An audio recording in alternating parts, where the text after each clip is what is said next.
Bonjour à tous, bienvenue sur Citrouille et Citron.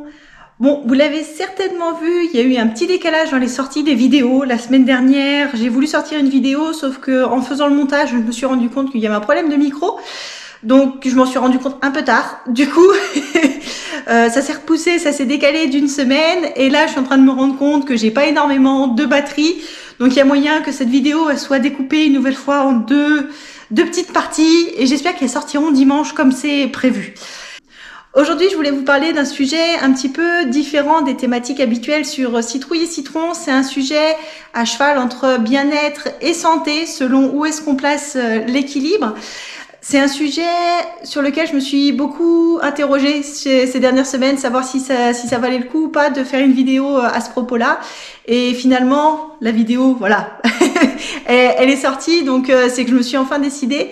Ça a été un sujet qui a été un petit peu compliqué pour moi à sortir, tout simplement parce que c'est un retour d'expérience personnelle. Et pourquoi est-ce que je l'ai sorti? Tout simplement parce que je me dis que ça peut intéresser et sensibiliser certains d'entre vous. Le sujet d'aujourd'hui, ça va être le surmenage, comment déceler les premiers indices qui signalent qu'on est en risque de rupture.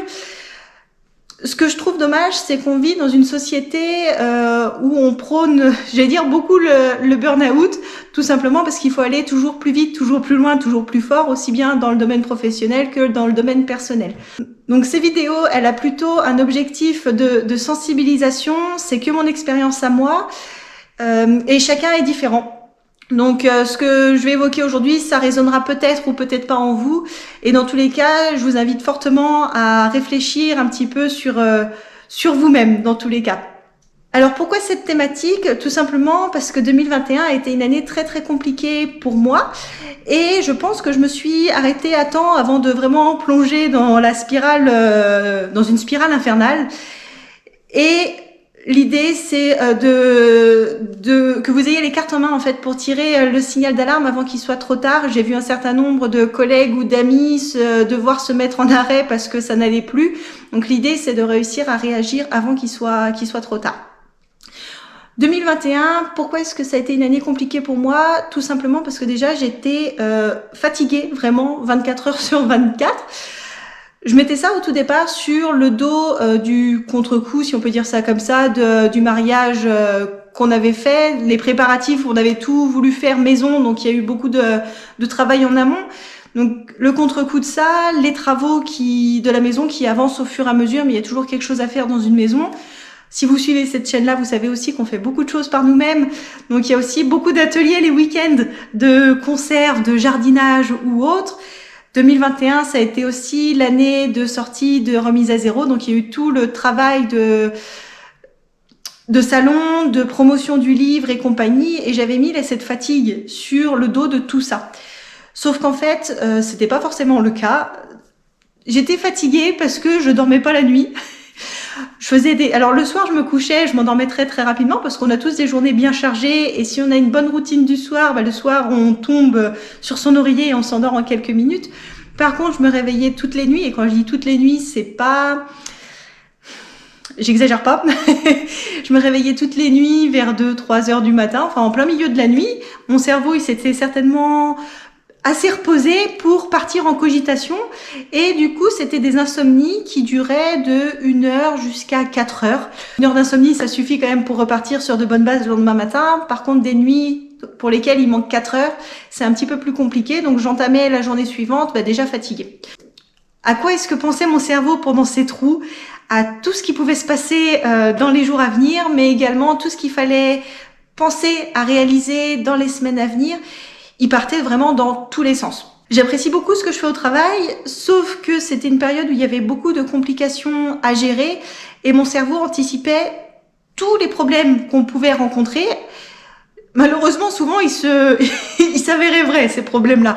Mais du coup, il anticipait beaucoup. Donc ça fatigue. Et il anticipait beaucoup dans le négatif. Et chaque petit grain de sable, en fait, qui était dans ma chaussure, le cerveau s'en faisait un gros caillou et une montagne.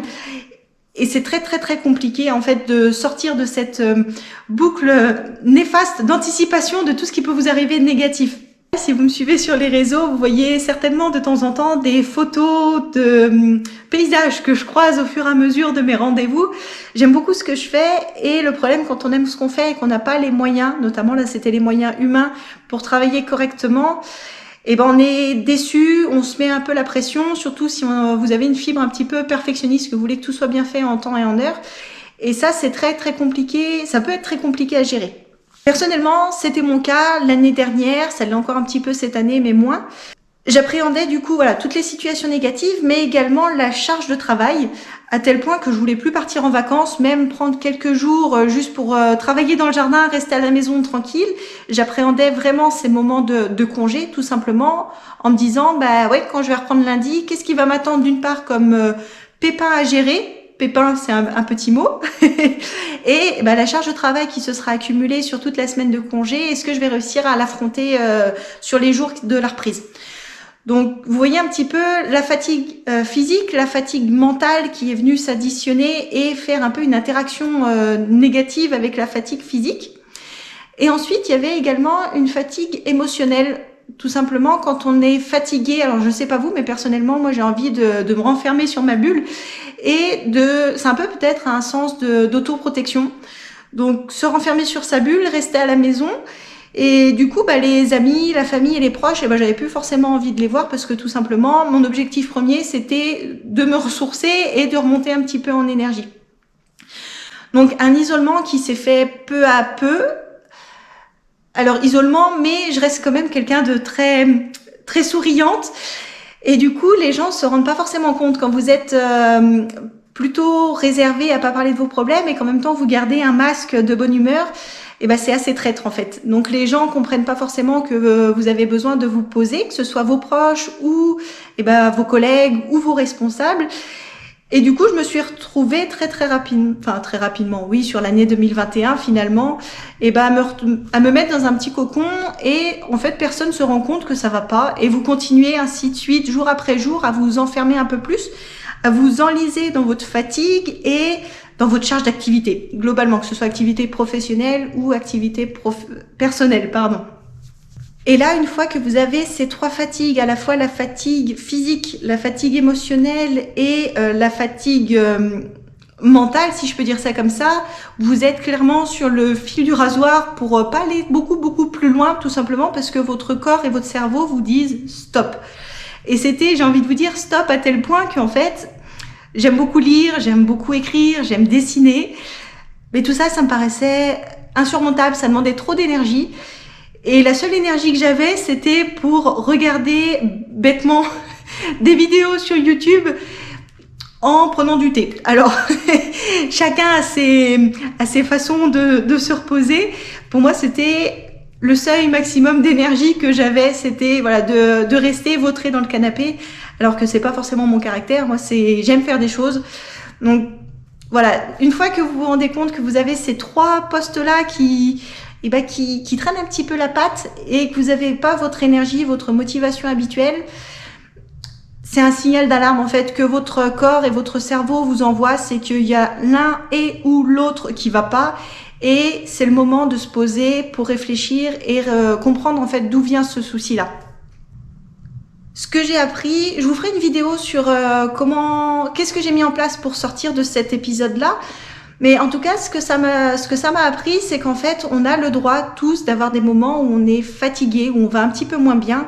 C'est humain, tout simplement. On n'est pas des robots. Et le plus important, c'est peut-être d'en parler au plus proche, pas forcément le dire à tout le monde, je suis fatiguée, je lève un petit peu le pied pendant quelques temps. Mais en tout cas, à vos proches, pour qu'ils comprennent pourquoi est-ce que vous répondiez pas à leurs sollicitations aussi souvent que vous aviez l'habitude. Expliquez à vos responsables, à vos collègues, pourquoi est-ce que vous êtes peut-être un petit peu moins efficace que d'habitude. On n'est pas obligé et c'est humain de pas être à 100% tout le temps. Le principal, c'est de se rendre compte quand ça commence à déraper pour pas tirer trop fort sur la ficelle et aller trop loin. Parce que aller trop loin, de ce que j'ai vu chez des amis, chez des collègues, c'est que vous allez vous retrouver en arrêt, vous allez vous retrouver en burn-out et vous allez mettre des semaines et des mois pour vous en remettre tant bien que mal. Donc arrêtez-vous tant qu'il est temps, mettez en pause et vous repartirez de meilleurs pieds après.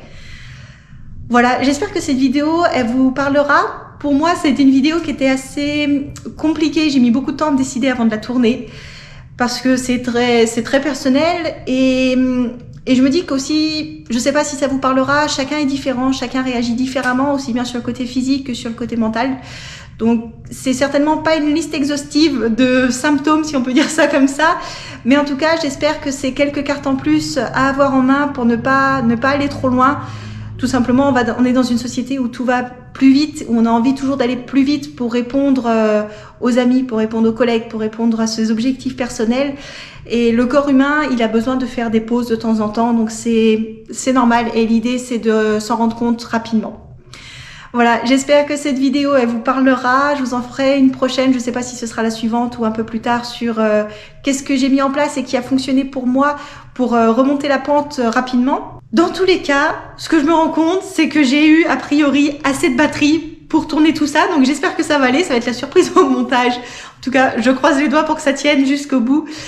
Je vous souhaite une très belle journée, portez-vous bien et je vous dis à très bientôt sur Citrouille et Citron. Je suis toujours disponible pour échanger avec vous sur les commentaires, donc n'hésitez pas, ce sera avec très très grand plaisir. À très bientôt sur Citrouille et Citron.